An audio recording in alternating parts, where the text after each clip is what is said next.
روح کی بیماریاں اور ان کا علاج۔ رمضان شریف کے متعلق خصوصی ہدایت، مرتب مرشدی و مولائی حضرت مولانا الشاہ محمد ابرار الحق صاحب مدث اللہ العالی۔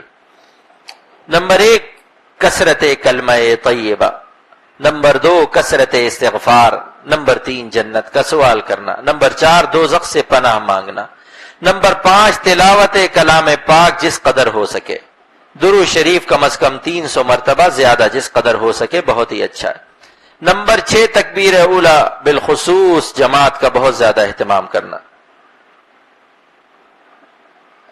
نمبر 7 تراویح کے لیے عشاء کی جماعت کے وقت سے قبل حاضر رہنا، نمبر 8 اوقات فرصت کو مسجد میں بنیت اعتکاف گزارنا، نمبر 9 حسب گنجائش صدقہ و خیرات کرنا، نمبر 10 فضول باتوں سے بہت اہتمام سے بچنا، بلا ضرورت شدید دنیاوی بات بھی نہ کرنا، نمبر 11 ہر گناہ سے بچنا، بالخصوص سینما، بدنگاہی، غیبت، جوا، لاٹری، ریڈیو پر گانے باجے سننے، شرعی پردہ نہ کرنے، گالی گلوچ، لڑائی جھگڑے کرنے، داڑھی منڈانے یا ایک مجھ سے کم ہونے پر کترانے سے بہت احتیاط کرنا، ورنہ ایسے روزے کی قدر اللہ تعالیٰ کیا نہیں ہے، ایسے روزے سے انعامات و فوائد روزے کے حاصل نہیں ہوتے۔ حدیث پاک میں روزہ جہنم سے ڈھال ہے، مشکات شریف کی حدیث ہے، لہذا اس کو نہ پھاڑے، ڈھال پھاڑنا یہ کہ گناہ کا ارتکاب کرے۔ تنبیہ، یہ سوچنے کی ضرورت ہے کہ روزے میں کھانا پینا جو انسان کے لیے بہت ہی اہم ہے اس کو روزے میں چھوڑ دیا گیا۔ بیڑی، سگریٹ، حقہ، پان، تمباکو جس کی نوبت کتنی مرتبہ آتی تھی، محض تعمیل حکم کے لیے اور روزے کے برکات و فوائد حاصل کرنے کے لیے ان کو چھوڑنے کی مشقت کو برداشت کیا جاتا ہے، تو جو باتیں ممنوع و قابل ترک ہیں ان کو روزے میں برتا جاوے تو کس قدر نامناسب اور نازیبا بات ہوگی۔ حدیث پاک میں ارشاد ہے من لم يدع قول الزور والعمل به فليس لله حاجة في ان يدع طعامه وشرابه۔ ترجمہ، جو شخص گناہ کی بات اور عمل روزے میں نہ چھوڑے تو اللہ تعالیٰ کو اس کے کھانا پینا چھوڑنے کی کوئی قدر نہیں۔ ہمت کرنے سے مشکل کام میں من جانب اللہ مدد ملتی ہے۔ ایک صاحب جو 20 سے زیادہ سگریٹ دن بھر میں پیتے تھے، یہ سننے پر کہ اسی زبان، دانت اور تالو سے قرآن شریف کی تلاوت کی جاوے اور ذکر اللہ کیا جاوے اور اس کو سگریٹ کی بو سے گندا رکھا جاوے، کس قدر نامناسب حرکت ہے۔ فوراً ہمت کر لی، اس وقت سے نہ پیئیں گے۔ اسی طرح ایک صاحب نے لندن کے قیام میں اسی خیال کے آنے پر وہاں ارادہ ترک سگریٹ کا کر لیا اور اس پر عمل برابر ان دونوں حضرات کا جاری ہے، حالانکہ ایک صاحب کی عادت 30 سال سے زیادہ کی تھی۔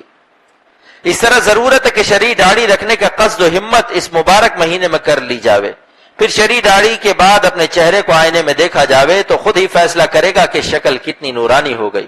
یہ گناہ ایسا ہے کہ ہر وقت اس میں ابتلا رہتا ہے، چوری، قتل، بدکاری دن یا رات کو کرے تو صبح کو کسی کو معلوم نہیں ہوتا کہ حالانکہ بڑے گناہ ہے، مگر شرعی داڑھی نہ ہونے سے نماز، روزہ اور حج کی حالت میں بھی مجرم کی صورت میں اللہ تعالیٰ کی رحمت خاصہ سے محروم ہے۔ تفصیل کے لیے رسالہ داڑھی کا وجوب، مؤلفہ شیخ الحدیث حضرت اقدس مولانا زکریا صاحب دامت برکاتہم۔ دیکھیے، بہت سے لوگ داڑھی سامنے تو ایک مچھ رکھتے ہیں اور رخسار گلے کی دائیں اور بائیں جانب ایک مچھ سے کم رکھتے ہیں، یہ درست نہیں۔ سامنے کی طرح دائیں اور بائیں جانب بھی ایک مچھ رکھنا واجب ہے۔ شرعی پردے سے مراد یہ کہ جو اعزاء نامحرم ہے ان سے شریعت کے حکم کے موافق پردہ کرنا۔ کام پردے کے بہشتی زیور، بہشتی ثمر، علم الفقہ، تعلیم الاسلام میں مستور ہے۔ صرف ان نامحرموں کا تذکرہ یہاں کیا جاتا ہے، لوگ جن کو نامحرم نہیں سمجھتے ہیں۔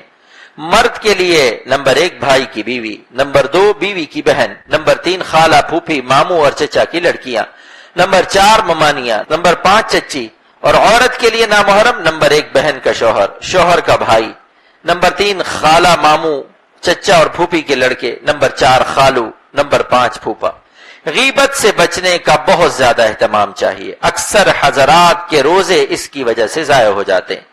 مضمون مرتبہ احتر اصلاح الغیبہ کو ملاحظہ کیجئے۔ بدنگاہی سے بچنے کا بہت زیادہ اہتمام چاہیے، یہ شیطان کا بہت بڑا زہریلا تیر ہے، اس سے طاعت کا نور سلب ہو جاتا ہے، قلب میں ایسی بڑی ظلمت پیدا ہو جاتی ہے جو بعض دفعہ استغفار سے بھی دور نہیں ہوتی، بلکہ جب تک بدنگاہی کے موقع پر ضبط حفاظت نظر سے کام نہ لیا جائے تو بدنظری کی ظلمت دور نہیں ہوتی۔ اس کی اصلاح کے لیے عرض احکر کو بھی ملاحظہ کرنے کی ضرورت ہے۔ پردے کے متعلق خصوصی ہدایت، حضرت مرشدنا و مولانا شاہ ابرار الحق صاحب مد ذلہ کی درمندانہ گزارش، حضرات آپ ایک پاؤ گوشت کو چیل کے خوف سے اور 100 کے نوٹ کو جیب کتروں کے خوف سے اور روٹیوں کو چوہوں کے خوف سے، اسی طرح ایک پاؤ دودھ کو بلی کے خوف سے چھپا کر رکھتے ہیں، جبکہ ان میں خود سے ان کے اچک لینے والوں کے پاس جانے کی صلاحیت بھی نہیں، اور ان کے اچک لینے کے کچھ دیر بعد ان سے اگر واپس مل جائے تو گوشت میں اور نوٹوں میں کوئی عیب بھی نہیں پیدا ہوتا۔ برعکس عورتوں میں خود سے اہل شر کی طرف کھنچ جانے کی صلاحیت ہے، اور واپس لینے کے بعد ایسی عیبدار سمجھی جاتی ہیں کہ تمام خاندان کی گردنیں نیچی ہو جاتی ہیں۔ پس جن لوگوں کے نزدیک عورتوں کی عزت ایک پاؤ گوشت اور 100 کے نوٹ کے برابر بھی نہیں، ان سے ہم کو کچھ نہیں کہنا چاہیے۔ باقی وہ حضرات جن کو اپنی بہو بیٹیوں اور بیویوں کی عزت کا احساس ہے، وہ شرعی پردے کا اہتمام اپنے گھروں پر شروع کر دیں۔ حضرت علی رضی اللہ عنہ جو پاک دل اور پاک نظر والے تھے، جب ان کو بھی حضور صلی اللہ علیہ وسلم نے حفاظت نظر کا حکم فرمایا تھا، تو اس زمانے میں اپنے لیے پاک دل اور پاک نظر کا بہانہ کیسے درست ہو سکتا ہے؟ پائجامہ یا تہبند سے ٹخنوں کو ڈھانکنا ناجائز ہے۔ حضور صلی اللہ علیہ وسلم نے ارشاد فرمایا کہ حق تعالی ٹخنے ڈھانکنے والے سے محبت نہیں فرماتے۔